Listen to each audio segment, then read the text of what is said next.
if there's time allows, we'll do some extra. But Dr. Joyner did a wonderful presentation on sun protection.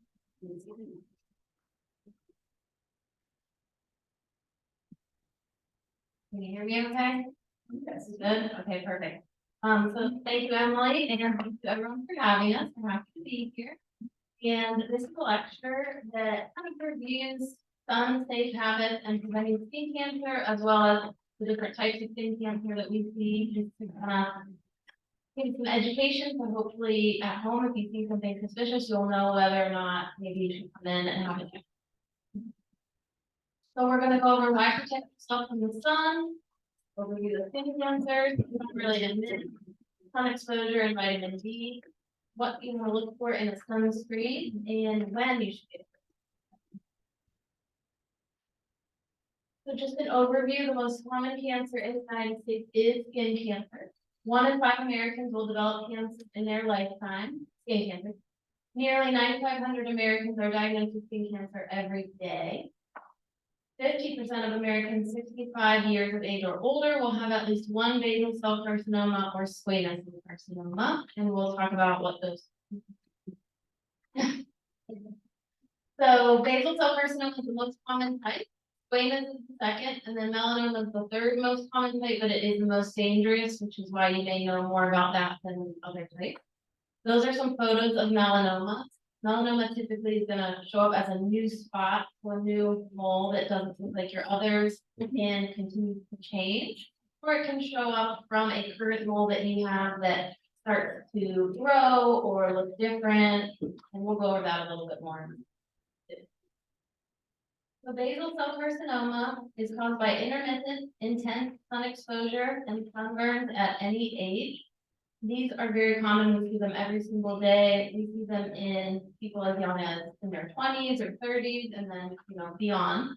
Here's some different photos of the way basal cell can look.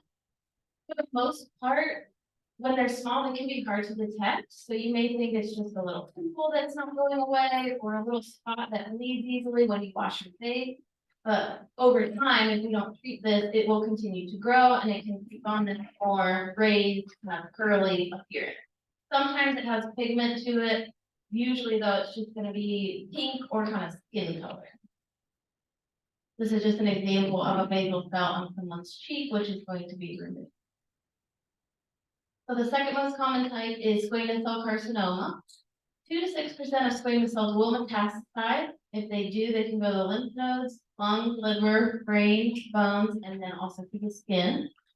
Squamous cell looks a little differently than basal cell. It tends to be a little more dry on the surface. It can be wart-like, so it can resemble a wart. And sometimes it's painful or tender to touch. So if you have a red scaly spot that's hurting or growing over time, that's definitely something to get checked. Squamous cell occurs as a result of cumulative sun exposure, tanning bed use, certain chemical exposure, immunosuppression for patients who have to take medication for history of organ transplant or at increased risk to get squamous cell. HPV infections are linked to developing squamous cell carcinoma, and then tobacco use, especially if you see a squamous cell carcinoma on or in the mouth. So these are 2 photos of squamous cell on the lip. Obviously, the one on the bottom is more advanced than the one on the top. Squamous cell can arise from actinic keratosis, which are precancerous lesions. So actinic keratosis, or we abbreviate it AK, are one of the most common things we see in dermatology, and often they're treated with liquid nitrogen. So if you've ever been to your doctor and had something frozen, it could have been this. Individually, these have a very small chance to develop into squamous cell. But depending kind of where they are on the body, you don't want to risk it and wait until they progress. We just treat them at the precancerous stage, so we don't have to risk developing squamous. So melanoma is the most deadly type of skin cancer. It's the 5th most common cancer in the United States. 5.2% of newly diagnosed cancers in the U.S. are from melanoma, and 2.2% of Americans will develop melanoma during their lifetime. So that's a photo at the bottom of a melanoma, and we're going to kind of go over the characteristics we look for. 1 person dies of melanoma every hour in the USA. So it is a very big problem, and that is why we try to get out and explain kind of what to look for, so we can catch it early. It's much easier to treat when we catch it in the early stage. More than 1 million Americans currently have melanoma. The second most common cancer in young females, so females between the age of 15 and 29. Before age 50, melanoma tends to be higher in women, and then by age 65, rates are twice as high in men. Here are some risk factors that we take into account when we're determining if somebody is at increased risk for developing a melanoma. So family history of melanoma plays a part. We are mostly worried about the immediate family members, so parents, siblings, or children. Lightly pigmented skin, red hair color, and tendency to burn, those kind of all go together. So if you're more fair and freckly and you tend to burn in the sun, that is a risk factor, especially if you've had multiple burns in the past, including those that can blister, that would really increase your risk. And then there's certain genetic abnormalities that are not very common that we don't have to get into that can increase your risk. And just like with the other types, intermittent sun exposure, chronic sun exposure, light therapy, which is the FUVA, and then tanning bed use, especially under the age of 35, will really increase your risk of getting them. These are some a little more specific factors we look at. This has to do with when you come in to get a skin check and we look at your moles, we can determine whether your moles are atypical. That's just a term we use when we see moles that are a little bit larger, maybe have 2 tones to them. Some people make a lot of atypical moles, and it doesn't mean that all of those moles are going to turn into melanoma, but we use it as more of a marker to say that if you have a lot of atypical moles, we keep a closer eye on you because we know your risk is a little bit higher to get a mole. So when we talk about how to recognize melanoma, we go over the ABCDEs. So A is asymmetry. So if you were to draw a line down the middle of this mole, you can tell on either side they do not look the same. B is border. So if the border is irregular, not nice and round, that is a concern. C is color. So usually if there's more than one color within one mole, that is a red flag. D is diameter. So if you have a mole that's bigger than your others or bigger than a pencil eraser per se, that doesn't always apply because when you first get a melanoma, it could be very small. So if you see something and it looks irregular, it's always best to just have it checked rather than wait till it gets big. Evolving is E, so meaning if any of the moles you have are continuously changing. So you get a mole and it looks one way when you first see it, a month later it looks different, and it continues to change, not something you need to get checked out. And then this last one, we kind of say is if you have any funny looking moles. So if you have one mole that stands out compared to your others, sometimes that indicates it is abnormal. So this would be hard to pick up, I think, you know, unless you're trained to look for melanoma, but this is one example. So we just say check your partner, check yourself. We don't need to be looking every day at home at our skin, but once a month is usually appropriate so that if there are changes, you're able to actually notice them. If you look every day, it's going to be hard to pick up on a change. All right, so sun-related myths. A base tan is safe and prevents a sunburn. True or false? False. No tan is safe, and cumulative sun exposure increases your risk of skin cancer. So even if you are tanning and not burning, that still indicates that your cells are having to produce more melanin to protect the DNA. So it is indicating that there is damage happening. So no tan is safe. We read that. Studies have found that a base tan fails to protect against sunburn and provides very minimal sun protection, about equivalent to an SPF of 3. So not helpful. Sun and UV rays can be used to treat certain skin diseases. True or false? True. So sometimes light therapy can be used to treat psoriasis and eczema, vitiligo, which is loss of pigment in the skin. Certain light can be used for acne, which is that photo on the right. And then sometimes in newborn jaundice, you can use light therapy to help resolve that, which certain situations that happen. All right, tanning beds are safer than laying out in the sun. True or false? False. Tanning bed use before age 35 increases your risk of developing melanoma by 75%. So that is a scary statistic. we like to tell patients, if you use the tanning bed more than 5 times, your risk of melanoma does increase significantly. And any previous tanners, even if you don't tan currently, we still recommend you come once a year so we can monitor and hopefully if something does develop, we'll catch it early. The World Health Organization classifies tanning beds into the highest cancer risk category, meaning they are carcinogenic to humans. This is the same category as other hazardous substances such as plutonium and certain types of radiation. Tanning is so dangerous that several countries have made it completely illegal. Sun exposure causes premature aging, true or false? True. This is a photo of, I believe, a truck driver who got majority of the sun exposure over their lifetime on the left side of the face. This is a common thing we see, not to that extreme, but we do find more precancer and skin cancers on the left side of the face, the neck, and even on the left arm and hand. So it is something to consider. If you spend a lot of time in the car, you are getting that sun exposure through the window. So most sunscreens protect more against UVB and not UVA. UVA is what's responsible for aging. This is another photo to just kind of drive that point home. And these are twin sisters who one practice better sun protection than the other, and you can see the differences in kind of their behaviors. Wearing sunscreen will make you deficient in vitamin D, true or false? False. Sun exposure and vitamin D. So studies have found that everyday sunscreen use does not lead to vitamin D insufficiency. And studies show that people who use sunscreen daily can maintain their vitamin D level. No matter how much sunscreen you use or how high, some of the sun's UV will always reach your skin.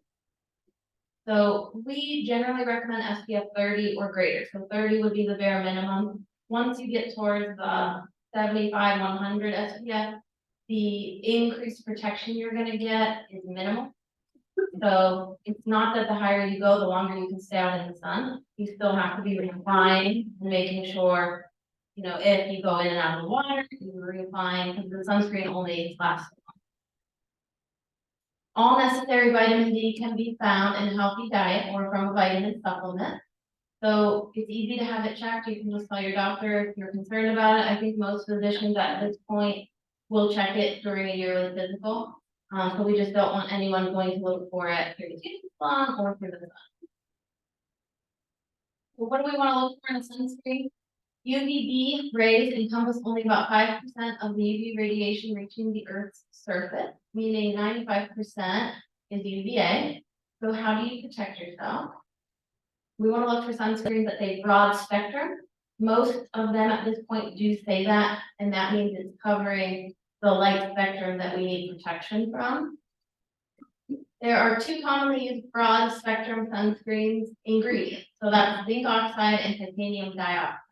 These are physical blockers of the sun. Another word for that would be mineral based. So we do generally like these a little bit more than the chemical based sunscreen. They tend to do a little better of a job, and they're least likely to cause irritation or allergic reactions and have not been found to have any hormonal effects. So they are safe. There are brands out there that have the zinc and titanium that are kind of thicker. They'll leave kind of a white discoloration on the skin. But there are some other ones that are a little bit more elegant that maybe you want to use on your face. So these are things that, you know, we can recommend if that's something you're struggling with.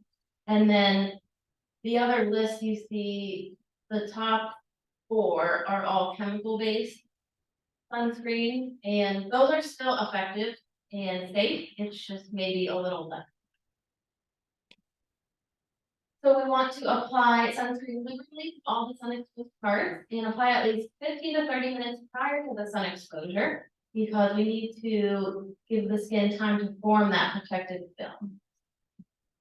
And then we want to be reapplying at least every 2 hours. Even if they say water resistant, we're still not going to get our full benefit if you're going in and out of the water. When should you get your moles checked? There are no official guidelines on when one should start getting full body checks.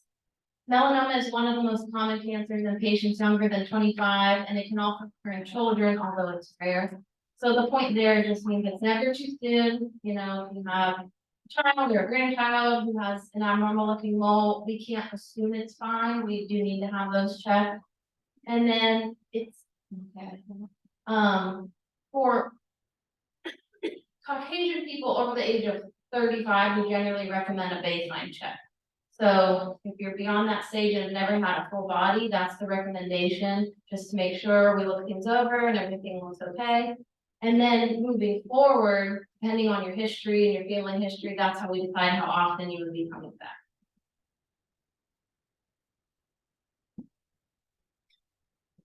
All right, just a few tips. So a white t-shirt will not do much as far as protecting you from the sun, but they do make clothing with, it's called UPF when it's in the clothing.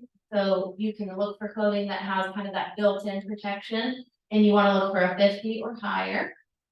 So you can go very extreme and wear a full bodysuit if you want, or you can wear a cute dress. And then we always recommend hats. So wide brim hats are best since they're going to give coverage to your face as well as your ears and probably part of your neck. They also make these with the UPF. And then general recommendation would be to avoid the peak sun hours if possible. So really from 9 to 4, you know, your sun is going to be the most intense. So if you're trying to protect yourself, trying to do your activities maybe earlier and then later in the day. And those are some references. I'll take questions if anybody has questions. Is it in face creams, the SPF creams that burn your eyes or taste good? Yeah, the taste is bad, I agree. Probably all the preservatives that are in there, they contain it. You can get. I like Dana Cream, that's a hypoallergenic brand. They make all kinds of personal care products, but also sunscreen for the face, and BANICREAN. Banix. They're more on the hypoallergenic side, so I think that would be a good thing to do. What's the situation for race for getting actually sunburned? Are certain races more susceptible? I think Caucasian would be, but how does that compare to different groups? Let's say, Asian or let's say Afro-American. How does that compare a little bit with the skin tone? So I would think that the darker the color, the more the heat would be absorbed, but I don't know how that would impact the burn. Yeah, so the darker the color of your skin, the more melanin you think. Melanin is a protective substance. It gives us color, but also protects you naturally from burning. So the more melanin you have in your skin, the more natural protection you have, but you can still burn, you know, depending on your skin type. So it probably just takes a longer exposure the darker your skin tone is. Do you need, I know, sunscreen has an expiration date on it. Do you really need to worry about that? Yeah, I would. Yeah, I think over time, certain ingredients probably deactivate and they're not as effective. So it's probably better than nothing if you have an expired one, but to keep it up to date would be best. And one more question, I know you advocate for a full body check. I know Medicare doesn't think that. So do you know if an approximate range that cost? So if you were to self-pay, Megan, correct me, would it be around 150? That's 130. 130. So if for some reason your insurance wasn't going to cover a full body screening, then you can do the self-pay option, which is around $130. And then from there, depending what we find, there's probably a better case to get it covered if there's concerns. Yeah, I was curious what the cost of that. Because I looked it up and it says Medicare doesn't pay for it. Do you find that? Megan does part of our. No, they should, billing. yeah. Yeah, I think in most cases, we have found that it does. Okay. They may not pay for it if you want to get it done more often than we recommend. And how often do you recommend it? Depends on the person. So most people, I would say, are either on a 6-month schedule if they've had a history of skin cancer, or they're on an annual, depending how far out they are from their previous cancer. So it varies. Then you should find something that needs to be removed. You usually do it like in the office or surgical building or in the family house. Typically, biopsies are done in the office, usually the same day, as long as, we had time to do the full check and we're not, crunched for time. Most of the time we can do the biopsy that day. And then depending where the skin cancer is, so usually from the neck down, those are done right in the office, usually with your dermatologist. And then if it's on the face, we do something called Mohs surgery, which is a specialized type of skin cancer surgery. Most surgeons still do those at an outpatient facility.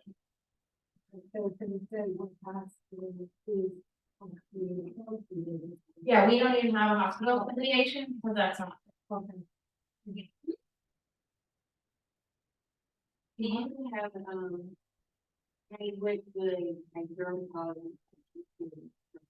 And, I had a, well, that's what was a little, mole here. They said it was either a wart or face.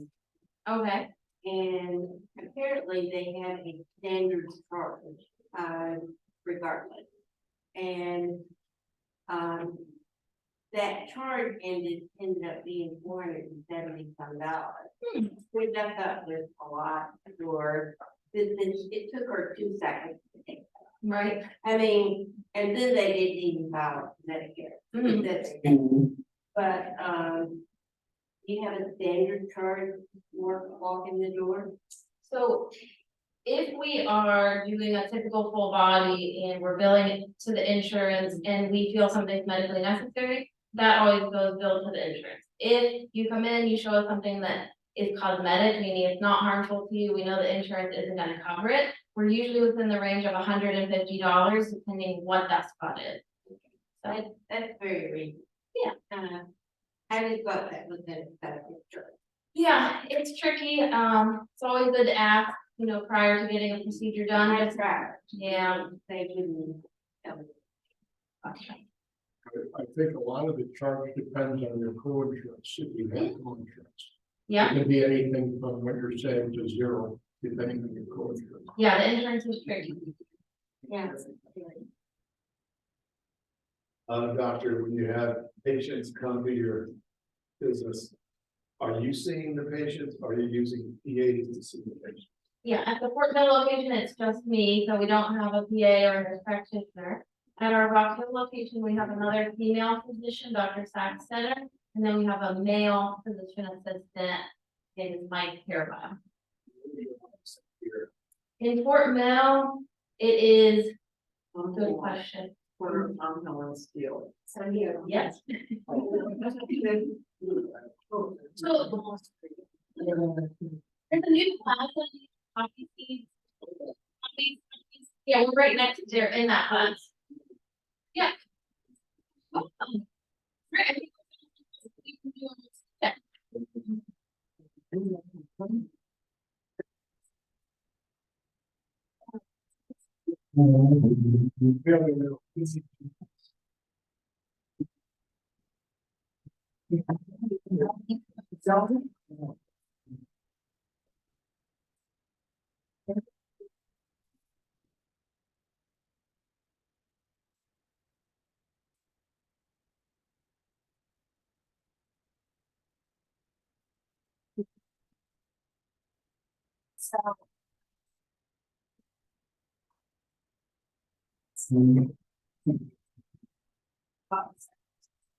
And, if there's anything that you find that you're apologizing, how do you want to do it, but, that way, you know what's happened, the doctor knows what happened, and you and the rest of them, having.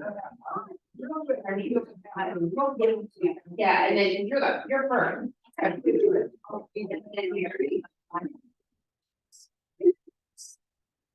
Have time left, we can do, additional. Yeah. Are you?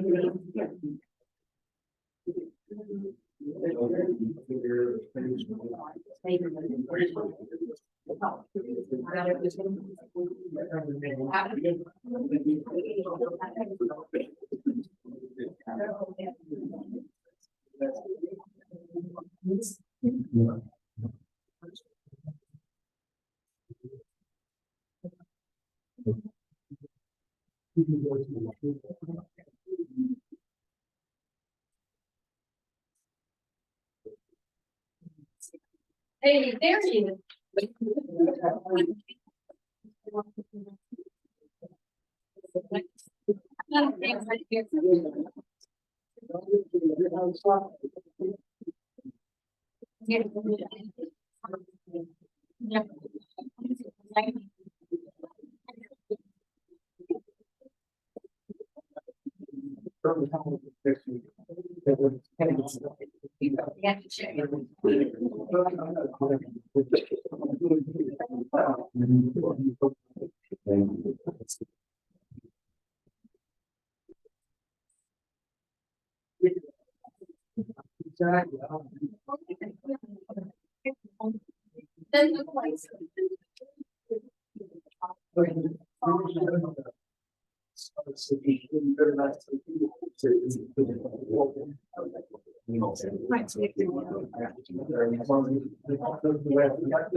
All good with the recording? So I can end it? Oh, yeah. Yeah. And I can edit it, so it's not.